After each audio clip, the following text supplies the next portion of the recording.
Hey everybody, Tekking101 here. Okay, so this is going to be the second video I'm going to be making more about American anime and how it influences culture over here. The first one I did was the top 10 most badass American cartoons. This is going to be more focused directly on anime.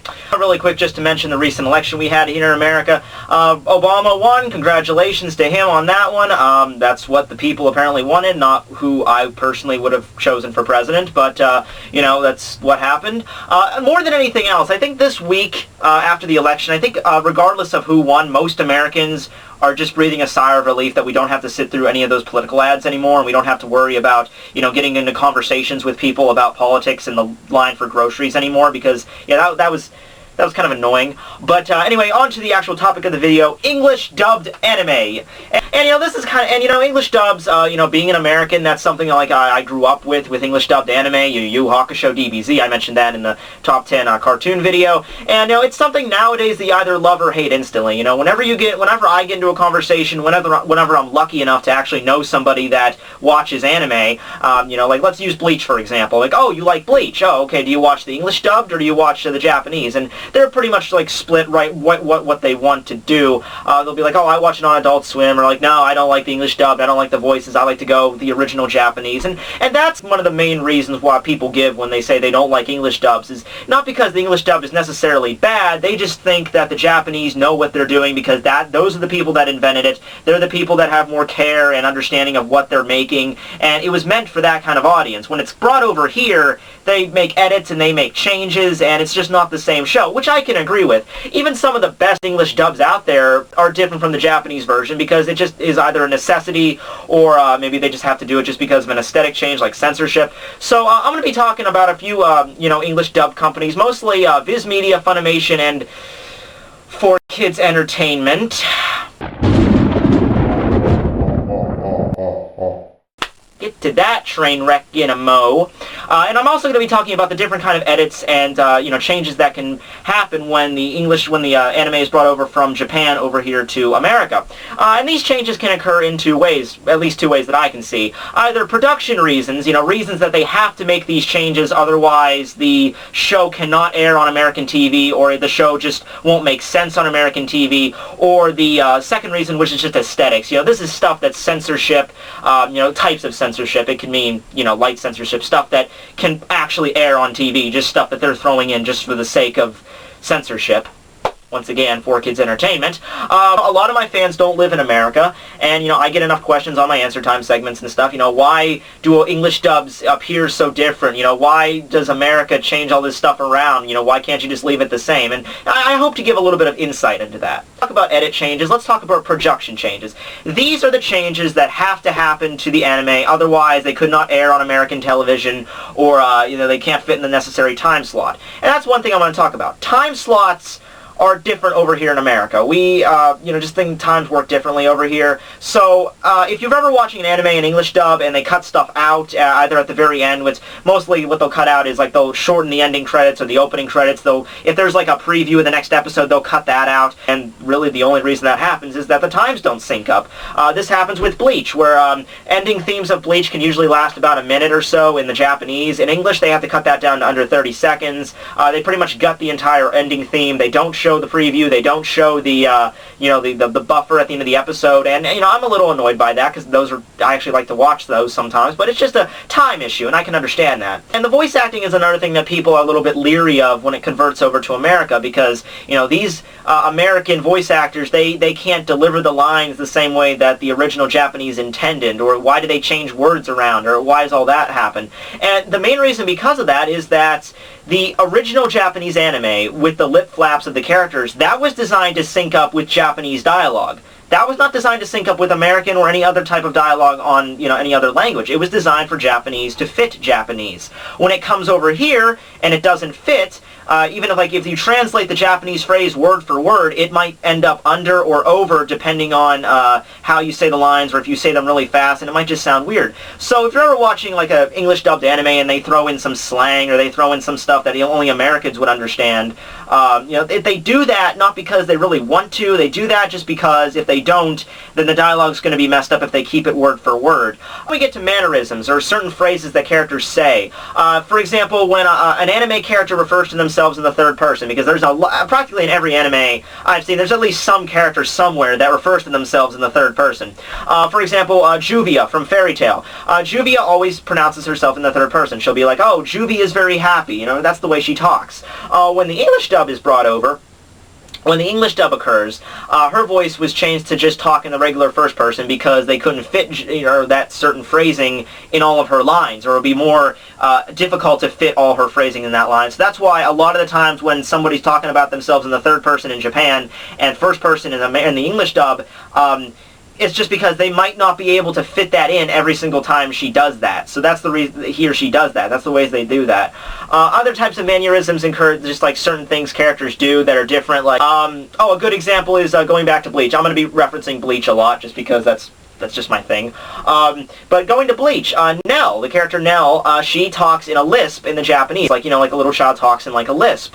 In the American dub, that was changed to just her talking normally, like a normal child would. I mean, she still calls Ichigo Itsugo at times, just to kind of like a homage to that. But, you know, they have to change a lot of these phrasings around. The same thing when people are calling them like, oh, Kurosaki-kun, you know, like Sensei, you know, they have to change that stuff around because we don't have those kinds of honorifics over here. They'll change it either to just the character's name, or they can change it like Mr., Mrs., Doctor, you know, stuff like that. We have kind of like the equivalent of honorifics we have over here. One more thing with just the certain, not the voices, but just like the sound effects and the screams and the sound effects of certain techniques and stuff that I never understood. And I'll give you a prime example of this from Bleach, is that certain sound effects actually change when they're brought over to America. Now, I don't know if they just can't get the certain files from the Japanese one. They can't get like the certain sound files for a technique or something. But the thing that doesn't make any sense is stuff like this. In the quite recently in the Bleach dub, when Ichigo was fighting against Ukiura the second time, when he goes full hollow after, you know, Ukiura blasts a hole in his chest, Ichigo awakens as that full badass uber hollow mode, and he lets out a scream.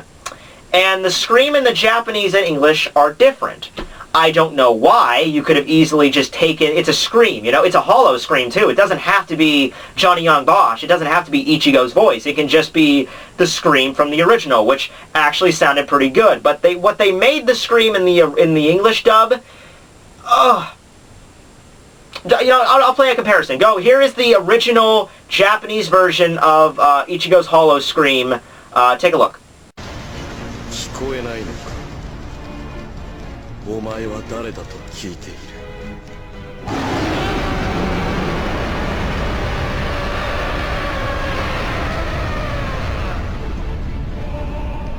どうやら言葉が通じんらしいな。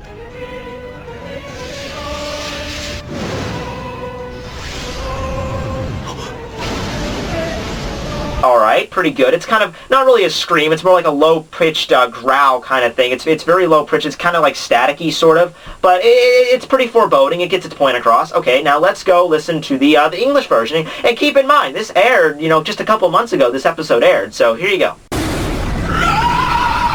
Oh my god! It's like 1,000 nails on a chalkboard! Inside of my skull! And you know what I don't get is that the sound effects for the Sero are the same. It appears to me you can't understand what I'm saying.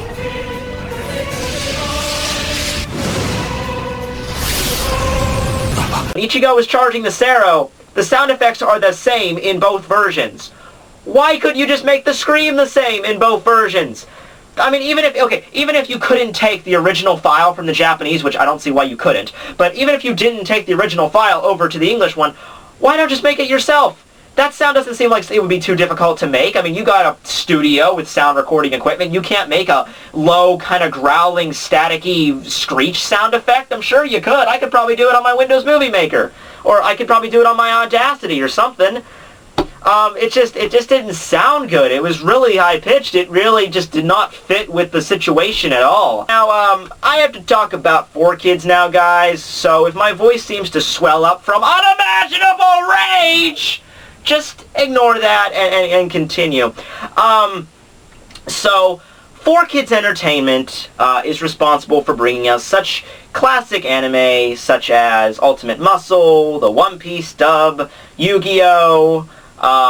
I think they brought over... Did they bring over Shaman King? I think they brought over Shaman King. But anyway, the prime fault, and the reason everyone always bashes 4Kids, and I think this is the prime reason for what they did, was because of their heavy edits. They did a lot of stuff. They butchered a lot of the voices in a lot of these anime. But I think their main problem was that they were bringing over anime from Japan, and they were trying to turn it into the next big American cartoon. They were trying to take these anime that were not meant for little kids, certainly not little kids like 5, 6, 7 years old, and they wanted to make them into cartoons for 5, 6, 7-year-olds. And there are some anime out there that are designed for that. There are anime that's designed for, smaller children. Why didn't you just bring some of that over? But no, you had to aim for the shonen anime. You had to aim for shonen, which is aimed toward male teens, such as One Piece. And I'm going to be mostly talking about One Piece. I might talk about Yu-Gi-Oh! A little bit, because honestly, I think Yu-Gi-Oh! Was probably this is kind of like the best of a worst situation, but I think Yu-Gi-Oh! Is probably the best thing that came out of 4Kids. You guys might debate on that, but I think Yu-Gi-Oh! Was probably one of the best animes they made. Once again, that's kind of a best out of a worst situation, but I really did enjoy Yu-Gi-Oh! There was heavy edits. They did have to cut some stuff out. Everyone remembers the famous invisible guns. Everyone remembers, changing from characters dying to going to the Shadow Realm, but compared to other edits they made in One Piece, for example, that's no big deal. So now on to the One Piece 4Kids dub. Okay, where to start with this train wreck? Okay, let's start with just some edits that they threw out right away. So when One Piece came over, there was blood, there were guns, there was, revealing clothing for female characters. So right away, they should have looked at that and said, yeah, we either can turn this into an editing mess or we can just pass on this.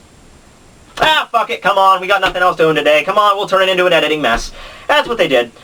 So some of the main famous ones that everyone knows is the character they changed from black to white in Buggy's crew. They removed all the cleavage and low-cut shirts on all the characters. They changed the guns to water guns and squirt guns or whatever the fuck they are. And that's the thing I really didn't understand was the guns. Now, I understand, in America, we are very afraid of showing any kind of gun to our children, because we are just like deathly afraid of that shit for some reason. Like, if we see a gun on a children's program, there will be angry letters out the freaking wazoo to whoever made that cartoon. Yeah, I can't have my 5-year-old Billy be watching a show where a character sees a revolver. That's just crazy. What I'm talking about is, they did not have to change the guns to squirt guns. Like, they just did not have to. That was going an extra 1,000 miles. Okay, first of all, the guns in One Piece are not the kind of guns that any kid would see if they, like, in their parents' gun cabinet or in their parents' drawer, okay? These are old-fashioned flintlock pistols. You're not going to find a .357 mag in freaking One Piece, okay? So I think they could have left the guns the same way they were, and no one really would have raised much grief over it just because they're not, typical guns, it's just not the thing. So I think right away kids would not relate that to like a freaking AK-47 or an Uzi or something. Even if they did, I don't see the problem with that. But yeah, other things with the sexual edits. They had to cut out certain characters, like Nico Robin wore the revealing, the cross top there, so what? Really, I mean, when you're a kid, and this is the same shit that happened with a couple years ago. There was a kind of a scandal where Katy Perry was supposed to appear on Sesame Street, and she got they had to cancel that appearance because they thought her outfit was too revealing. Which I think, once again, we're looking too far into it. I don't think, it's our adult minds that kind of twist it around and think like, oh, when my kid's looking at that, he's not seeing the same thing we're seeing. He's a smaller child. He's not thinking about the same stuff that we are. So I think we're taking this a little bit too far with that. So I think they could have left that in and we would have been fine. Or you didn't have to go as extreme as you did. Same thing with the guns. But the thing that One Piece really messed up was probably the voices. And the voices in this series, some are just annoying and some just don't make any sense. The ones that are annoying right off the top of my head are Usopp and Luffy's, because that, even as a child, those were annoying to listen to for long periods of time. Probably the only good voice actor in all of One Piece was, and the 4Kids dub, was probably Zolo's, or Zoro, whatever. His actor was actually really good. In fact, I kind of wish that his voice actor would be carried over to the Funimation dub, because the Funimation dub's really good.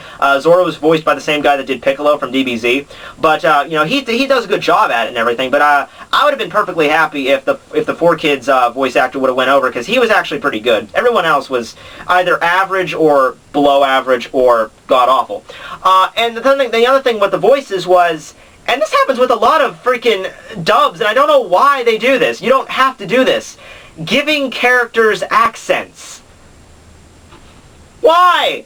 Why do you have to give characters accents? You don't have to give characters accents. Don't give them why? No, there's no reason. Why does Sanji need a Brooklyn accent? Why does Nico Robin need a Southern hick accent? Oh wait, I know, because she's wearing a cowboy hat. Yeah, we gotta give her a hick accent just because she's wearing a cowboy hat, you know? We couldn't just make her sound like, you know, how she's supposed to sound, which is like, I don't know, maybe a normal woman. You know, she's a little sly, she's conniving, she doesn't sound like a freaking cowgirl. Same thing with Sanji. Sanji came out of the blue. Oh yeah, I forgot to mention the whole lollipop, you know, cigarette thing. But like I said, if I mention every edit problem, we're gonna be here until probably next election, probably. But yeah, they just added these crazy these accents, and it's not the same with it's not even the same with One Piece. They do this with a lot of 4Kids anime and dubs. There was a dub. This wasn't 4Kids, but there was a dub of Fairy Tail, and it was a dub that was done by Animax. It was like a third-party company out in, like, I think it was based in China somewhere, and they did an English dub of Fairy Tail, and they gave Juvia a Russian accent, a very thick Russian accent. I think it was Russian because she looked. Because I think that outfit she wore with the hat and everything during the Phantom Lord arc, she had that outfit. So, oh, she's dressed like that, so we got to give her a Russian accent. No, kids will be paying attention to your show. You don't have to throw a character with a funny accent on screen to make them pay attention. They can watch for 30 minutes. I will give it to you that kids have a very poor attention span, but cartoons are what kids like to watch. Okay? We don't need funny accents every 5 seconds. And the last thing I'm going to mention about One Piece is the opening theme song, which is another aesthetic change that they did not have to do. What really pisses me off about it is that they actually recorded the original opening one, We Are, of One Piece. They recorded it. They had a 4Kids version of it, and it sounded actually pretty damn good. And you know what they did? They scrapped it, and we got the fucking rap. Let's listen to that rap, by the way. Let's listen to it. Go. You know, play the frickin' rap. You guys, if you haven't listened to this, if you're blessed, you have to listen to this. Go ahead, listen to it. There once was a man named Gold Roger, who was king of the pirates. He had fame, power, and wealth beyond your wildest dreams. Before they hung him from the gallows, these were the final words he said. My fortune is yours for the taking, but you'll have to find it first. I left everything I own in one piece. Okay, so I know what you might be thinking right off the bat. Why is Seto Kaiba narrating? But you know, aside from that point, the opening narration is actually pretty good. Gold Roger's voice is actually pretty deep and pretty scary. You know, it sounds like his voice. Opening narration's pretty good. They like hung him from the gallows. I'm surprised they left that part in there because that's implying hanging. But you know, okay, we're going good so far. We're going good so far. Proceed. Ever since, pirates from all over the world set sail for the Grand Line, searching for One Piece, the treasure that would make their dreams come true. Yo! Don't give it up, Luffy. Don't give it up, Zoro. Don't give it up, Nami. Don't give it up, give it up, give it up, give it up, give it up. Here's how the story goes. We find out by the treasure in the Grand Line. There's no doubt. The pirate whose eye is on it, he'll sing. I'll be king of the pirates. I'm gonna be king.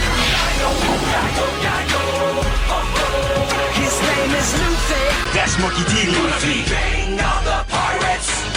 He's made a rumble. How did that happen? Yo ho ho, he took a bite of gum gum. His name's Olo, he's just like a samurai and a L-A-D-Y. Nami's not shy. Usopp's doing that marksman thing. Sanji's cooking, Chopper's doctoring. Set sail for One Piece. It's the name of the treasure in the Grand Line. Set sail for One Piece. Okay, so By the way, I also have magic shirt-changing powers. But yeah, that's enough of that. This is just kind of a video highlighting some of the major edits that happened in English dub anime, and necessarily why they had to make those edits when they really didn't have to. So, this wasn't, making this video was actually kind of scattershotted because there's just so much I wanted to talk about.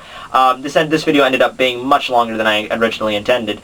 But, if you watch with me to the end, this is just some ideas. So, yeah, this is just, my retrospective on some things. I might actually have to make a sequel video to this because, I didn't actually even fit half the stuff I wanted to. But, thanks everybody for watching the video. This is Tekking101 signing out. See you later, guys. How the story goes, we find out by the treasure in the grand line, there's no doubt. The pirate whose eye is on it, he'll sing, I'll be king of the pirates, I'm gonna be king. His name is Luffy. That's Monkey D. Luffy.